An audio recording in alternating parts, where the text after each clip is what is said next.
ఎన్నో ఆటంకాలు గురి చేస్తున్నారు. ఈ ప్రభుత్వం వచ్చినాక ప్రజాస్వామ్యం అనేది ఎక్కడ కూడా కనుచూపు మేరలో కాండడం లేదు. ఈరోజు కూడా రాష్ట్రం అంతా కూడా వైఎస్ఆర్సీపీ నాయకులపైన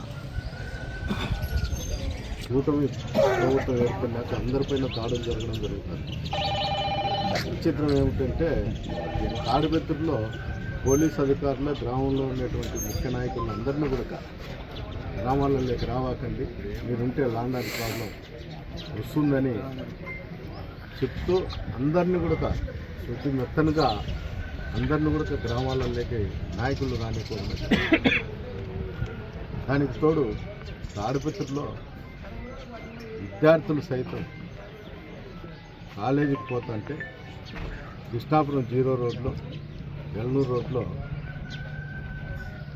విద్యార్థులు మహిళలపైన దాడులు జరగడం కూడా జరుగుతుంది. ఎవరన్నా తల్లిదండ్రులు వాళ్ళను దండేయడము కొట్టడం జరిగితే పోలీసు వాళ్ళే మాకు చెప్పచ్చు కదా, మీరు ఏంటి కొడతారు అని చెప్తున్నారు.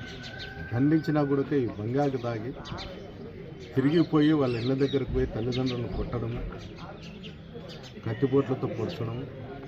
ఈ మధ్యకాలంలో ఒక మేస్త్రి పైన కూడా దాడి జరిగింది. అంటే ఎవరిని ఏం చేస్తానన్నా కూడా అక్కడ తెలుగుదేశం కార్యకర్తలు నాయకులు సానుభూతి పరులే గలాటలు చేయాలా, మహిళలను కించపరచల్లా, వేరే వాళ్ళు ఏదైనా మాట్లాడితే వాళ్ళపైన దాడులు చేస్తామని ఒక సంకేతం అయితే తాడిపత్రి మున్సిపాలిటీ పరిధిలో వెళ్ళడం జరిగింది.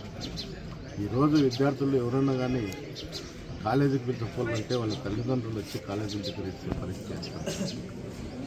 ఎప్పుడన్నా మేము అడిగినా కూడా వాళ్ళు చెప్పే సమాధానం ఏమిటంటే పోయే విద్యార్థినిలే జాగ్రత్తగా కాలేజీకి పోవాలి, అంటే వాళ్ళైతే కంట్రోల్ చేయరంట, పోయే వాళ్ళే పోవాలి. ఏ విధంగా పోతారు? రోడ్ల మీద కాకోకుండా విద్యా వ్యవస్థలు ఉండేది ఏంటికి? పిల్లలు చదివించుకోవడానికి కోసం వాళ్ళను ల్యాండ్ ఆర్డర్ కాపాడే బాధ్యత కూడా పోలీసు అధికారులకే. ఈరోజు కూడా నేను తాడిపత్రికి పోదామంటే నువ్వు కోర్టుకు వేసినావు కదా, పోలీసులు పంపించలేదని, అందువల్ల నువ్వు కోర్టులో వచ్చిన తర్వాతనే నువ్వు వెళ్ళాలా అని చెప్తాను. అంటే ఎవరింటికి వాళ్ళు పోయేదానికి కూడా పోలీస్ అధికారులు ప్రమేయం ఉండాలా. పోయాలి నేను పోకపోతే తాడిపత్రులు ఏమన్నా ల్యాండ్ ఆర్డర్ ఏమన్నా ఇప్పటికేమన్నా కంట్రోల్ చేసినారా? అది లేదు. నిత్యం ప్రతిరోజు కూడా దాడులు జరుగుతూనే ఉంటాయి. ఏమన్నా మాట్లాడితే నువ్వు వచ్చే కన్నా ల్యాండ్ ఆర్డర్ ప్రాబ్లం వస్తుంది. పోలీస్ అధికారులు ఉండేది ఏంటికి? వ్యవస్థ అనేది ఏంటుకుంది? కనీసం ఈ ల్యాండ్ ఆర్డర్ ప్రాబ్లం కాపాడేదానికోసమే కదా. ఏం నా ఒక్కడి కోసం అధికారులు ఉండాల్సిన అవసరం ఏం లేదు. ప్రజాస్వామ్యంలో ఎవరింటికి వెళ్ళబోయే హక్కు ఖచ్చితంగా ఉంది. నేనేమో ఏరే దేశానికి పోతాంటేను, ఏరే ఇది పోతాంటే వీసా తీసుకోవాల్సిన పరిస్థితి ఏమన్నా ఉంటే అది కూడా ఒక పోలీసు వాళ్ళు చెప్తే కూడా నేను ఈ రాష్ట్రానికి తాడిపత్రికి పోవాలంటే వీసా అవసరం ఉంది, నువ్వు వీసా తీసుకొని ఒక రూల్ ఇచ్చే ఎక్కడ దొరుకుతుందో చూస్తే కూడా అప్లై చేసుకొని తాడిపత్రి పోయేదాన్ని. ప్రతిరోజు ఇంకోటి ఏం చేస్తామంటే మున్సిపల్ చైర్మన్ గారు ప్రతిరోజు ఎవరినొకరిని పెట్టేది రెచ్చగొట్టే విధంగా మాట్లాడేది. నిన్న కూడా మాట్లాడినారు. నాకు మాట్లాడిన దానికి బాధ ఏం లేదు, కానీ నన్ను తుమ్మంపల్లిలో పెట్టుకొని నువ్వు ఏదో చేస్తా అన్నావు కదా, నువ్వు చేసి చూస్తాము, మేము అనుకుంటే నువ్వు తుమ్మంపల్లిలో కూడా ఉండలేమని. అయ్యా నేను ఈరోజు కూడా చెప్తాను, నన్ను అక్కడికి రానిచ్చి మీరు రాజకీయం చేయండి. మీరు ఏం మాట్లాడుతాడో దానికి నేను కట్టుబడి ఉంటానో ఉండనో ఆ వారం మీరే నిర్ణయించండి. అంతే తప్ప మీ ఇష్టానుసారం మీరు మాట్లాడేది నేను ఇన్నట్లు పోతాను. ఏంటంటే గ్రామాలలో కొంతమంది ముక్కుబడి ఉండి అమ్మవారికి దున్నలు అవి ఇవి ఇస్తాను.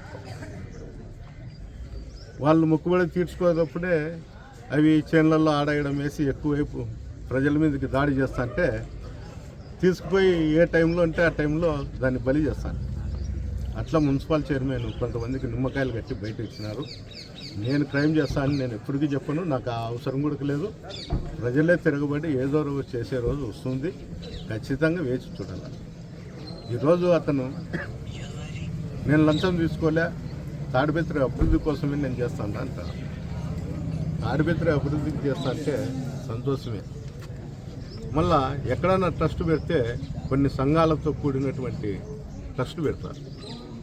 రిజిస్టర్లు చేసినా కూడా అకౌంట్లో డబ్బు వేయాలి. ప్రతిరోజు నువ్వు రొట్టెల కానుంటి, టీ అంగళ్ళ కానుంటి, చికెన్ కానుంటి, మటన్ కానుంటి, లాస్ట్కు విద్యా సంస్థల్లో స్టూడెంట్ని చేస్తే కూడా నువ్వు డబ్బు ఇప్పించుకునే పరిస్థితి తయారైంది. ఏమన్నంటే నేను డెవలప్ చేస్తాను. ఏం డెవలప్ చేస్తాను?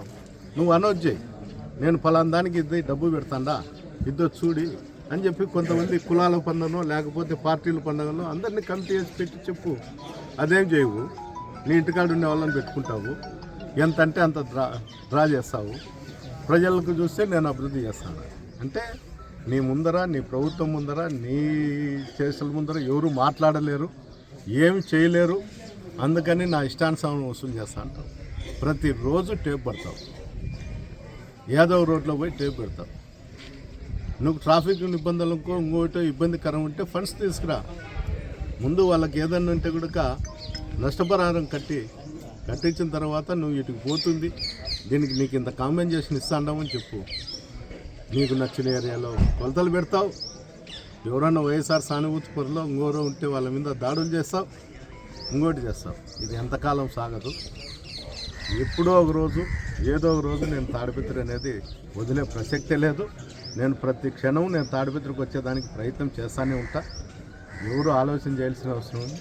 నన్ను రానిను అనేదానికి నీ చేత కాదు. నువ్వేమో కళలు కనొచ్చేమో కానీ అది మటుకు ఎట్టి పరిస్థితుల్లో నీ కలగానే ఉంటుంది తప్ప అది నెరవేరే పరిస్థితి కాదు. నువ్వు ఎంతమందితో మాట్లాడించినా, ఎవరితో మాట్లాడించినా నేనైతే సహనంతోనే ఉంటా. నేను తాడిపత్రి ప్రజలను ఎప్పుడూ మర్చిపోను. నాకు 80,000 ఓట్లు వేసినారు. వాళ్ళ కోసం, వాళ్ళ యొక్క బాగోగుల కోసం తాడిపత్రిలో నీ అభివృద్ధికి కూడా నేను తోడ్పడతా. నువ్వు ఖచ్చితంగా అభివృద్ధి చేస్తా అంటే అనవసరంగా అందరినీ ఇళ్ళ జోలికి పోయేది, షాపుల జోలికి పోయేది, డోర్లు బీగాలు వేసేది, ఇవన్నీ చేస్తా అంటే చాలా రోజులు తాడిపత్రి ప్రజలు చూస్తూ ఊరుకోరు. ఏదో రోజు తిరగబడే రోజు వస్తుందని కూడా ఈ సందర్భంగా నేను మీకు తెలియజేస్తాను. ఇంకోటి ఏమంటే ప్రతిసారి నేను పోయినప్పుడల్లా ల్యాండ్ ఆర్డర్ ప్రాబ్లం అని చెప్తాను డిపార్ట్మెంటు.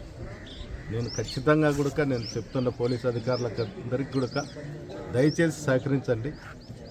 175 మంది ఎమ్మెల్యేలలో నేను ఒక్కరిని కూడా కాన్స్టిట్యూన్సీకి పోనీలేదు అంటే మీరు ఆలోచన చేయండి. అంటే ప్రజాస్వామ్యం ఏ విధంగా ఉంది, తాడిపత్రిలో ప్రజాస్వామ్యం నడుస్తుందా అనేది కూడా ప్రజలకు ఆశ్చర్యం కలిగిస్తుంది. దయచేసి ఎస్పీ గారు మీరు కూడా సహకరించి నన్ను తాడిపత్రికి పోయేదానికి మీరు ఏ విధంగా ఆలోచన చేసి ఏ విధంగా మీరు నన్ను తాడిపత్రికి పంపిస్తారో మీరు చెప్తే బాగుంటుంది. అవసరమైతే మీరు నేను పంపిస్తా అంటే రేపు కావాలనే నేను కోర్టులో విత్డ్రా చేసుకునే దానికి సంసిద్ధంగా ఉన్నాను. మీరు ఆటంకం కలిగిస్తా ఉండే దానికోసమే నేను కోర్టుకు పోవాల్సిన పరిస్థితి వచ్చింది. అంతటితో కాక వీళ్ళు ఏదంటే అది మాట్లాడుతానే పోలీసుల మీద కూడా ఈ బంగారు వాళ్ళంతా రాళ్ళేస్తానే కూడా మీరు సూచించున్నట్లు పోతున్నారు. పెద్దోడూరులో అయితే ఒక ఎస్ఐ నిర్వాహం ఎట్లుందంటే వైఎస్ఆర్సీపీ వాళ్ళు బజార్లోనే తిరగకూడదంట, వాళ్ళ పొలాలకు పోకూడదంట. సార్ మా పొలం కాడనో లేకపోతే మేము బజార్లో కూర్చుంటేనో తెలుగుదేశం వాళ్ళు ఇట్లా తిడతారు, మీరు వాళ్ళని పిలిచి దండి ఏంటంటే మీరేంటి కూర్చున్నారు బయట అని చెప్తాను. దాని బదులు ఆయన ఆ పోలీసు దుస్తులు తీసేసి పచ్చ సొక్క వేసుకొని తిరిగితే బాగుంటుంది. నాయన ఆంజనేయులు గారు, ఎస్ఐ గారు, మీకు అందరికీ నేను తెలియజేసేది ఒకటే, కాలం అనేది ఇట్లనే ఉండదు. కాలం అనేది వచ్చినప్పుడు నేను నా పరిస్థితులు నేను ఏ విధంగా ఉండాలో నాకు కూడా గుణపాఠం నేర్పుతాను. ఈరోజు నేను అధికారంలో ఉన్నప్పుడు, మా పార్టీ అధికారంలో ఉన్నప్పుడు అధికారులకు ఎంత విలువ ఇచ్చినాము, అక్కడ ఉండేటువంటి తెలుగుదేశం నాయకులకు ఎంత విలువ ఇచ్చినాము, అసాంఘిక కార్యక్రమాలు జరగకుండా ఏ విధంగా కాపాడినాము అనేది ఈ జిల్లా పోలీస్ అధికారులకు అందరికీ, గతంలో ఉన్న అందరికీ కూడా తెలుసు. ఈరోజు దానికి విరుద్ధంగా పనిచేస్తున్నారు. నేనైతే ఎక్స్పెషల్లీ పెద్దోడు ఎస్ఐ గారికి అయితే చెప్పేది ఒకటే, నేను గతంలో కూడా చెప్పిన, ఎప్పుడు లేనిది ఆ మండలంలో అందరూ కూడా వ్యవసాయం మీద ఆధారపడి ఉంటారు, కక్షలు ప్రోత్సహిస్తుండవు, నువ్వు వచ్చిన తర్వాత నీకు జరుగుతుందని కూడా నీకు చెప్పడం జరిగింది. నువ్వు మానుకోవడంలే నీ శైలి. కానీ దీని మూల్యం ఏదో రోజు అవకాశం వచ్చినప్పుడు ఏదో రూపకంగా నువ్వు చెల్లించుకోక తప్పదు. చిన్నోడుగురిలో మధుసూదన్ రెడ్డి అనే అతని మీద దాడి చేస్తా అంటే తెలుగుదేశం నాయకుడు స్పాట్లో ఉన్నా కూడా కేసులో కూడా ముద్దాయిని చేయలేదు. మల్లేపల్లిలో ఒక అమ్మాయిని చంపితే కాంప్రమైజ్ చేసి మీరే దాన్ని సాల్వ్ చేస్తారు అంటే ఎక్కడుంది చెప్పు న్యాయం? నీ గురించి అన్నీ కూడా మేము కనుక్కుంటున్నాం. ఏదో రోజు నేను పై అధికారులకు కూడా తెలియజేస్తాము. నువ్వు దీనికైతే ఏదో రోజు మూల్యం చెల్లించుకోక తప్పదు. పోలీసులకు ప్రజాప్రతినిధులకు అనుబంధం ఉంటుంది. నేను మాట్లాడిన మాత్రాన్ని నీకు నేను ఫోన్ చేయను, ఏదైనా సమస్య వచ్చినప్పుడు నేను స్పందించను అనేది తప్పు. నేను ఎట్టి పరిస్థితుల్లో ఈ కాన్ఫరెన్స్లో నువ్వు తప్ప వైఎస్ఆర్సీపీ నాయకుల మీద అనవసరమైన కేసులు అనవసరమైన దాడులు చేయిస్తా అనేది వేరే వాళ్ళు ఎక్కడ కూడా జరగడం లేదు. దయచేసి నువ్వు ఇప్పటికైనా మానుకుంటే మంచిదని ఈ సందర్భంగా తెలుసు. పోలీసులు ఏమన్నా నోటీస్ ఇచ్చారు. ఇప్పుడు మీ ముందరనే ఇచ్చినారు కదా, పోలీసులు నోటీస్ ఇచ్చినారు. నేనైతే చూడలేదు కానీ ఇన్సల్ట్ చేసి నువ్వు ఖచ్చితంగా ఈరోజు తాడపత్రికి వెళ్తారన్న అంతే. ఇట్లా పోలీసులందరినీ పెట్టి ఎట్లా పోతారు? పోయినప్పుడల్లా అడ్డుకుంటానే ఉంటారు. కానీ త్వరలో కూడా నాకు కోర్టులో కూడా న్యాయం జరుగుతుంది అనేది ఆలోచన ఉంది. ఖచ్చితంగా కూడా నాకు కోర్టు నుండి ఉత్తరాలు వస్తాయని నేను ఖచ్చితంగా కూడా పోయి